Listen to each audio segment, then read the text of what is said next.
Guys, welcome to my channel, Rose TV Vlog. So ayan, bago natin simulan yung ating for today's video guys, pakipindot na lang yung ating button bell dyan at paki-subscribe na lang sa ating channel, Rose TV Vlog. So share ko sa inyo guys yung aking naipong bariya. So para sa akin guys ay malaking tulong na po ito sa akin yung aking pag-iipon ng bariya kasi katulad natin na mayroon tayong maliit na tindahan, so kailangan nating mag-ipon ng bariya para mayroon tayong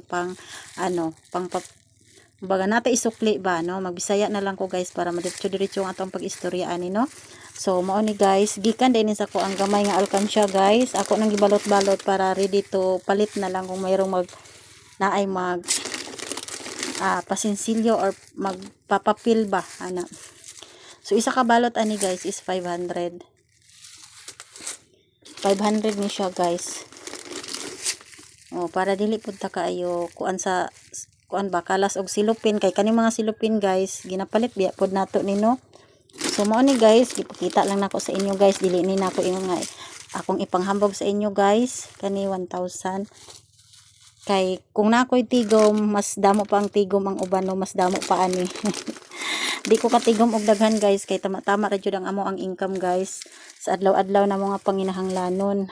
So kani nakatigom ko guys kay nakoy wifi og nakoy gamay nga tindahan. So sa adlaw-adlaw nako nga pag paningkamot so magtigom ko 5 Gs 20 dili pare-parehas guys kay mo jud ni ako ang kuan guys. Ako ang hilig magtigom bisag ginagmay. Unya na pud ko diri tig piso guys.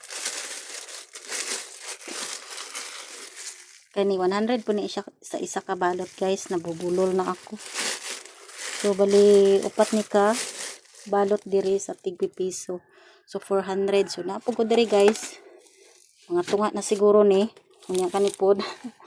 Piso-piso lang na guys kay mura medyo itong makaya kay alangan atong tigomon atong halin wa man tapod tay ikumpra no. So kanang tama-tama lang jud nga natay makita sa adlaw-adlaw nato nga pagpaningkamot. So sa kadugayan di lang ka maghunahuna makatigom ra jud ka puhon no. So ang total ani guys napud ko pinapil diri kay naay nagpa-kambyo sa kuha ba kuwen. So mao ni iyahang total guys. Di lang na ako istorya guys, kita naman siguro ninyo.